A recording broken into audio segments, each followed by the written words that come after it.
So hello and welcome back to Go Again Gaming here on the League That Means Nothing Season 3. We are now in the top 8 bracket of this entire thing. It's been amazing so far. This season has been really, really fun. A lot of work, but very, very fun and interesting to get out there into the Aether. And I just want to thank all the players that have participated up until this point. It's been great. You've really, really brought a fantastic energy to the league. There hasn't really been many issues at all in the Discord for organising and getting these games set up. And it's been great to have all of the players try and actively, from the off, select and register heroes that were not represented. So we did have basically a whole widespread of heroes in this metagame within the League That Means Nothing.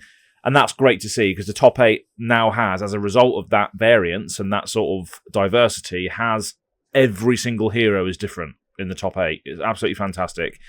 And I want to shout out all the sponsors as well that have sponsored this season. Thank you very, very much. And I want to shout out to only the one person that has donated to this league. So shout out to you, Lucas. Thank you very much. If you do want to donate, the link is on here somewhere. It really does help me quantify what all this work is worth.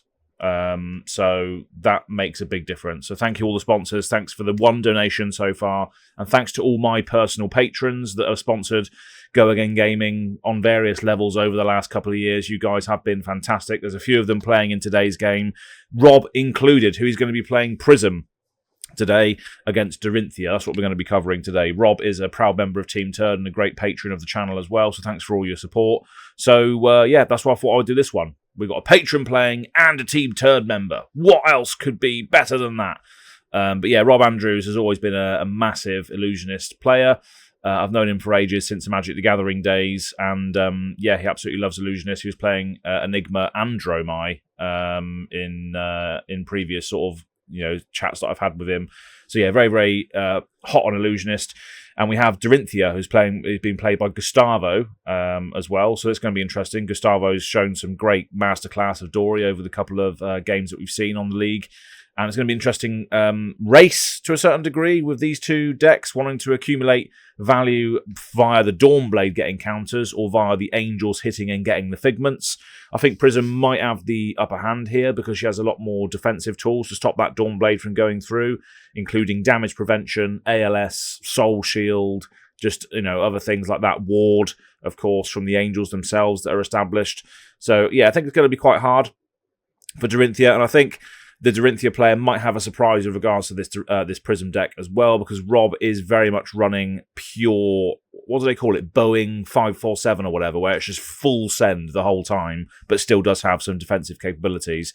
And we've seen Rob use a lot of the Angelic Wraths as well, which are the reaction speed buffs for Prism, and that just stacks massively, right? You think you've got a clean block, and suddenly you've got a massive attack coming in, which then triggers Prism and all that good stuff. And it's overrate anyway because it's Illusionist. It's going to be a tough time for Dory, but yeah, that's my foresight speaking because I've edited this game myself.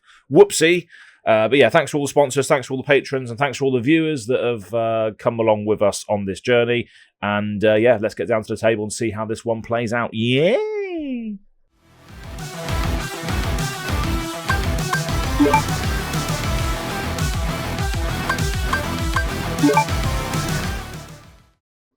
So Dorinthea versus Prism. Here we go. We've got Gustavo opting to go first. And we've got Rob repping some fantastic Go Again Gaming stuff there. We've got the Altar from the Sigilate Games, which you can go get, a sponsor of this league, actually. We've got the Go Again Gaming 1K Celebration playmat. So Rob's been with us on this channel for a long time. And he's got the Japanese Celestial, is it Celestial Fury? That one, I can't remember what it's called now, but he's got that. I got that in Japan, and obviously I gave it to him. And we've got to start off with Gustavo with a blue hit and run. So next weapon attack's going to get Go Again, and that's coming in for 3 with this Dawnblade. Coming in with the Go Again on it as well because of the hit and run. Dorinthea, you always want to try and overblock on your first turn because he might be able to get some sneaky counters on the Dawnblade. With reactions, of course, you do want to try and overblock this. That's Rob committing 2 cards to this 3. Just making sure that you can't get any +3 or +4s over the top. +4s, I should say. Warriors can easily sneak some early damage over the top. Gustavo just going to Arsenal and pass. And over to Rob, who's going to be starting off pitching a Herald or Figment of Erudition into a Herald of Triumph. Coming in for 7. A standard 2 for 7 in Prism. And obviously it does have Go Again, because obviously he's pitched a yellow card into the pitch zone there. And we are going to see a block with Steel Blade. So still 4 to cover here. We're seeing a sink below, a nice clean block, sinking a card to draw a card.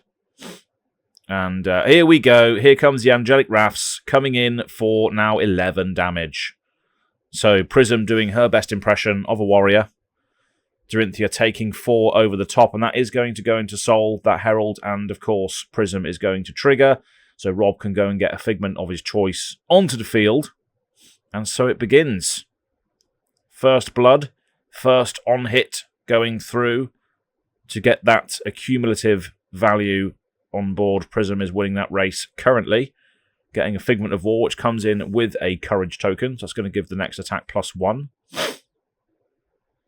And of course, it's Bologna, isn't it, on the back of the Figment of War, the one that gives the the extra damage buff to angels attacking, I think. I think that's which it is. I haven't done a Prism game for a while, but I think that's the one that's being represented here. But we're starting with a Warrior's Valor for Gustavo. Next weapon attack gets +1. If it hits, it gets Go Again. So basically a little Refraction Bolters on hit style non-action. Action card here. Non-action. What am I talking about? But yeah, the Dawnblade's going to come in for 4 when he chooses to swing with it because of the +1. So coming in with a little breakpoint, which could easily be covered by your standard defense reactions. Rob also does have Ward and other tricks up his sleeve, which he can deploy to make sure that this doesn't hit. Sitting on a 5-card crackback at the moment with the one sat in the arsenal. Just got 4 to cover up here, which could be covered up by the Ward from the Figment. But Rob is just choosing to take it. And of course, that means the Dawnblade is going to get Go Again, with Gustavo activating the Brave Forge Bracers, coming in for another 4 here.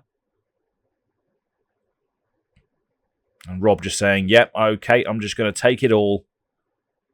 And in these early stages of the game, you do have the room to navigate and lose a little bit of life to try and set up, and that's exactly what Rob's going to be doing here.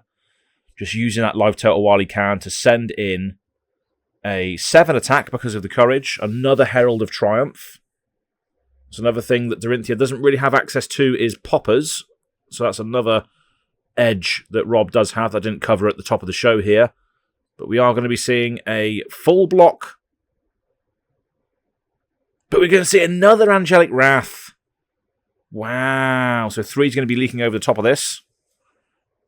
That's insane. And as I said at the top of the show, and I do have a little bit of foresight here because I edited this game a while back, but we all know that Rob, in previous games, has deployed a lot of these Angelic Wraths, and now he's just acting as a warrior, just making sure that all his on-hits can sneak through to establish all these Figments on board, and now getting a Herald, or a Figment of Erudition, I should say, which comes in with the Ponder, which is pretty savage.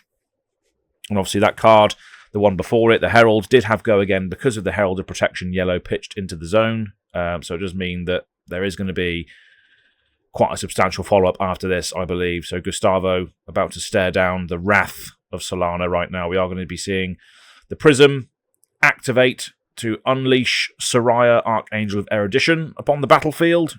And that's going to be attacking Gustavo for 4. Going to be pitching a blue, banishing a card from Soul to draw 2 cards as well. So this is not over. This turn is not over. We are still seeing 3 cards after this. Obviously, he's not going to be able to utilise all 3 of those cards, but still, does have Go Again. Gustavo just opting to take all of it, and now following a massive Chain Ender with a Herald of Protection, revealing a Light of Soul. Sorry, pitching a Light of Soul, revealing an ALS. So that's pretty decent. Just a little bit of insight as to what's coming up. And of course, this Herald, when it hits, going to get a Spectral Shield token as well, which is going to be pivotal for Rob's defences against the incoming Dawnblade. And making sure that is managed as soon as possible.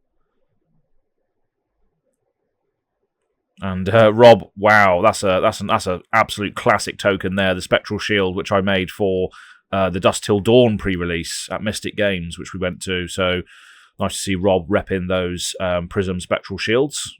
So cheers, Rob, for getting all of your Go Again Gaming swag out for this game. I love it. Obviously, you're going to be triggering Prism here to go get a Figment of Protection. So he's going to have 2 Spectral Shields on board, one from the Herald of Protection and one from this Figment entering. So having an extra 2 damage prevention on board, plus the Soraya, is 6 ward now established on field that Gustavo has to batter through in order to get through. That is insane. So yeah, that's going to be quite pivotal. Now the Ponder's just going to be popping, so Rob does have the choice of what he wants to put in his arsenal. And of course, we do know that he drew the ALS, so he does have an ALS in hand here, which again can just screw up Dory's plans. Gustavo knows that. He does have an ALS, so he is going to be attacking Soraya this turn to see what happens.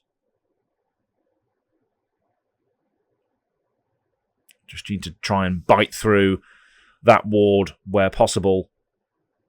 But that's the Illusionist conundrum, isn't it? You're focusing your resources on the other permanents in play rather than the player's life total. So it's always a conundrum that a lot of us do not like to get into, especially when you've got a Dawnblade. And the Dawnblade can, to a certain degree, feed off of Angels and, you know, Ashwings and all that sort of stuff, but you don't really want to be directing it there.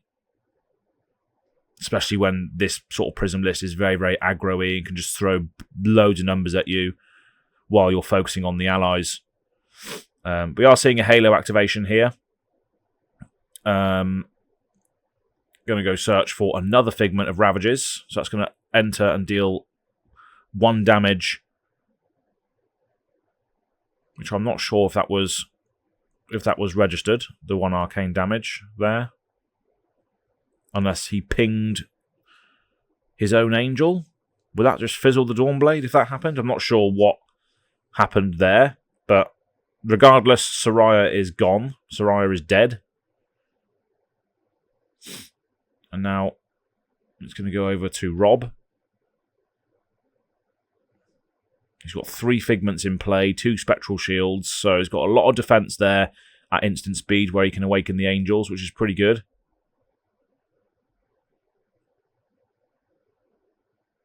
Illusionist, of course, using their allies and using their illusions that they establish on board for both defensive and offensive purposes is one of the reasons why they're such a polarized class.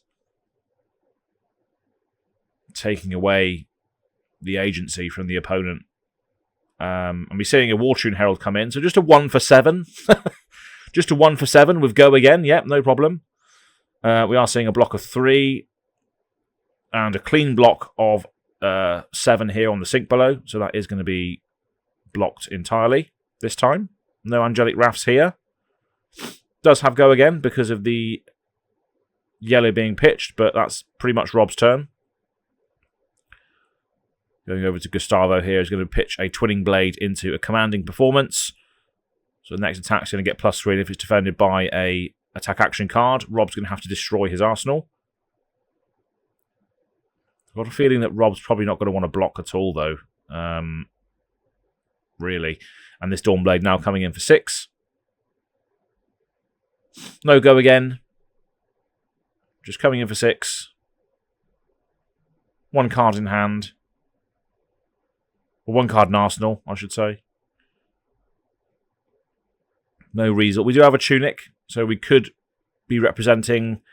If we've got a Go Again here, yes, we have. We've got the Refraction Bolters, so we could be representing another swing on this blade as well. Because if this hits, we could crack the Refractions, use Tunic to swing again. Depending on what the arsenal is, we could even do something else as well, perhaps.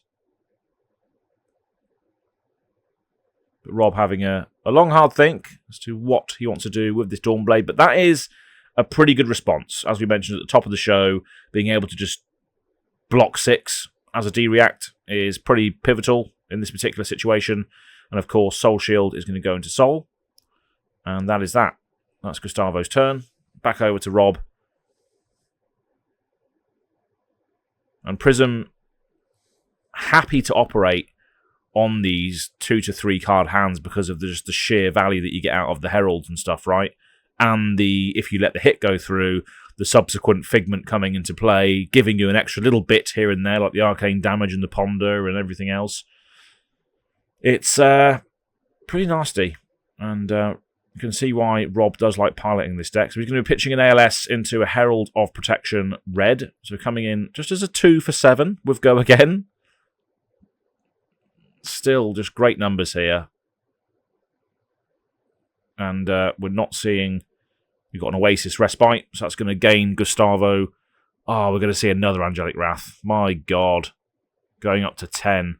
So he's blocking 7, and then gaining 1, I believe. So should be on 20. Yeah, I think that's going to be caught later because he's gained a life. And of course, Prism is going to trigger now as well. So, I mean, every single on-hit. I can see why Prism, is in the conversation with regards to being decent in this particular metagame when she can just do this. She can send massively overrate attacks through the Illusionist card pool, but also accumulate value over time. Is pretty good.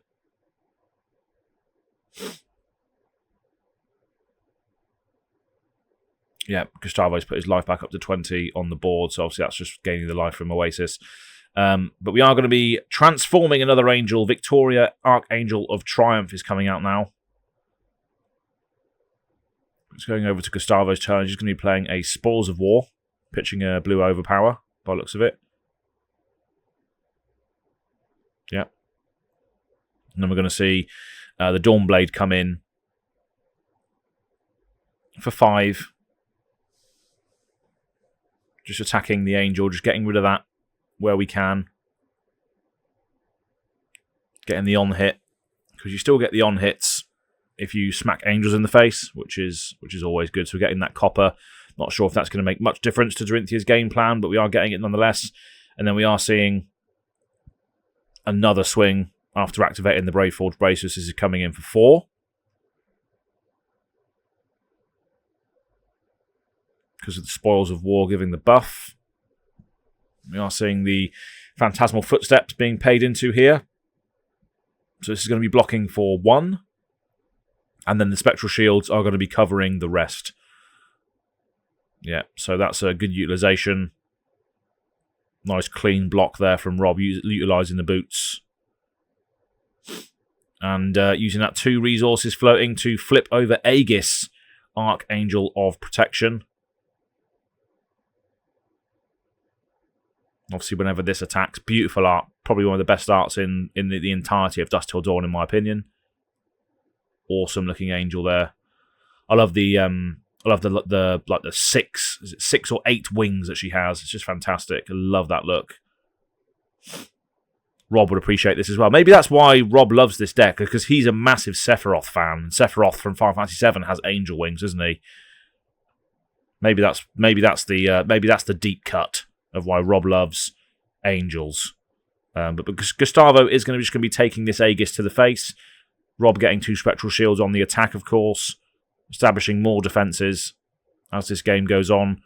And then we are just going to be following this up with a 2 for 5. Herald of Triumph. If it hits, we can go get another Figment. This is just insane. I think I want to play this deck. I think I want to play Prism. Maybe I should get Prism. Maybe I should play Prism at London. That will screw some people. Oh, you're ass from Go Again Gaming. You like Azalea, right? Why the fuck are you playing Prism? Looks really, really cool, this deck. Really, really enjoy watching it. And Gustavo's just going to take the 5 to the face. He's really, really contending against a tough game here. Rob has been able to basically every clean block that Gustavo has had to prevent the on-hits, Rob's been able to Angelic Wrath over the top to really establish those Figments on board, and that is tough to come back from, because those Figments are just very, very good weapons, very, very good on-attack effects that happen, and they can also be used defensively, which is just... It's just really, really nice. I love to see it. I don't like to play against it, but it's good. I'm assuming Gustavo probably added in Jagged Edges. But we haven't seen any of them yet. But we are going to see an Iron Song Determination followed up by an Unsheathed. So the next attack's going to get +4 and Dominate and Go Again.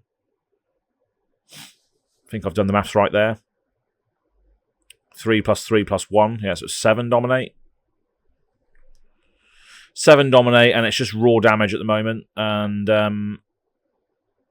Iron Song gives +1, doesn't it? And then Unsheath gives +3. I think I'm doing the maths correctly on that. Or is it 6? I don't know. I can't remember. So it should be 7, right? Dawnblade is 3, Unsheathed is 3, Iron Song is 1. And that's Rob currently covering up 6 because of the Spectral and Aegis. So he just needs to find one more, I believe. One more block somewhere to prevent this from getting through.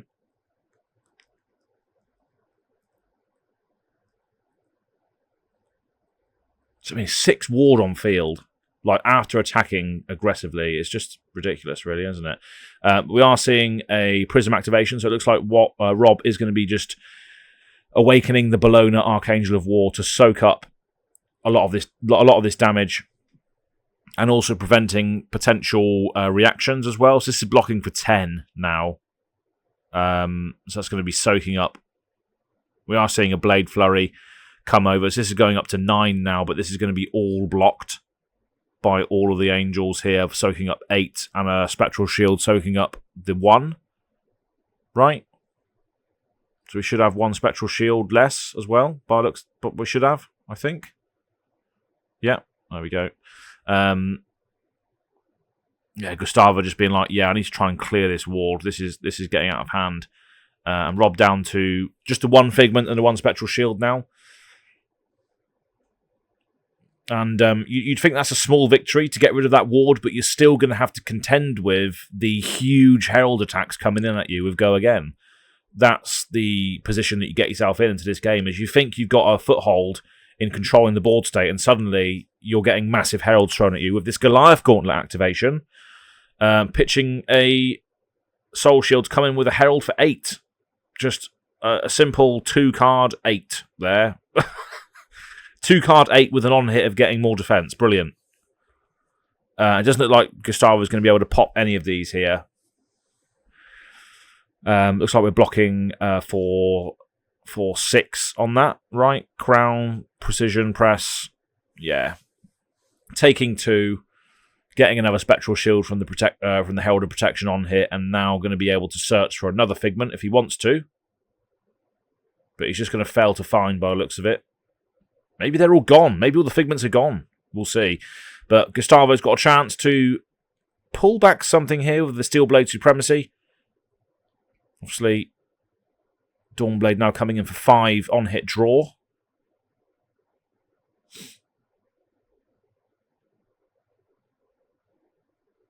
It's hard to really think of what Warrior needs, because it just represents damage. And if you're behind like this, it's going to be hard to do anything. With Rob just taking that damage to the face. Happy to see Gustavo draw a card after cracking the Refraction Bolters. So this Dawnblade is going to get Go Again. So Gustavo coming in again with the same attack. 5. On hit, draw a card. Threatening some extra damage over the top from reactions that you might have drawn this turn, but still not enough to even buy any cards from Rob here. And this is a dangerous situation now. Rob is probably planning a large crackback.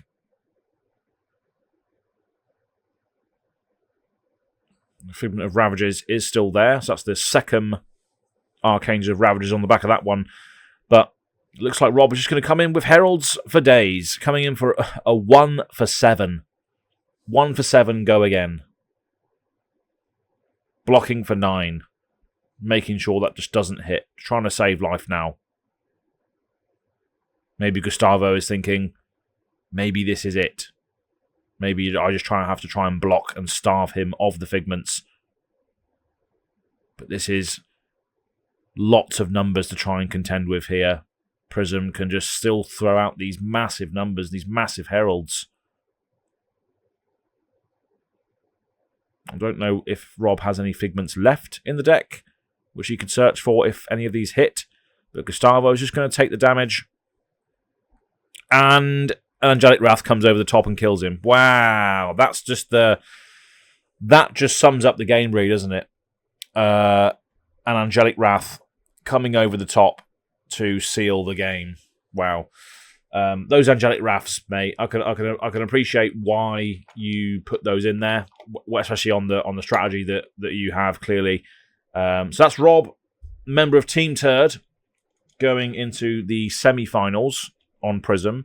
So it's likely that I'm going to be covering Rob's semi-final game as well. Not entirely sure what hero he's going to be up against yet, because the other quarterfinals are still wrapping up. But yeah, what a game. Rob has just had his foot on the gas the entire time. So good to see a Dorinthea in the top 8, though. A hero that's not really getting too much love right now. Warriors, just in general, do struggle a lot at the moment. But thanks to the diversity of this league, Dorinthea able to make it to the top 8 in a 56-player tournament. So thanks everybody for watching. Please make sure you like this video, subscribe to the channel, do all that good stuff. Season 4 is going to be coming. If you want to donate to that cause, you can do. There is a link around around here somewhere. Consider becoming a patron to help support all projects on Go Again Gaming. Although, as I mentioned in previous statements and stuff, if you've seen it on the socials, the League That Means Nothing is probably going to be the only thing that I do going forward on this channel, but we'll see. I've still got the Pro Tour to go to, and there's going to be a vlog attached to that, you better believe it. But yeah, thanks to all the sponsors, thanks to all the players, thanks to everybody who's just been enjoying this. And yeah, please consider donating if you want to see this continue at the same level. Yeah, we'll see you next time. So all over again here on Go Again Gaming. The League That Means Nothing is wrapping up Season 3. And yeah, see you soon. Cheers, folks. Goodbye.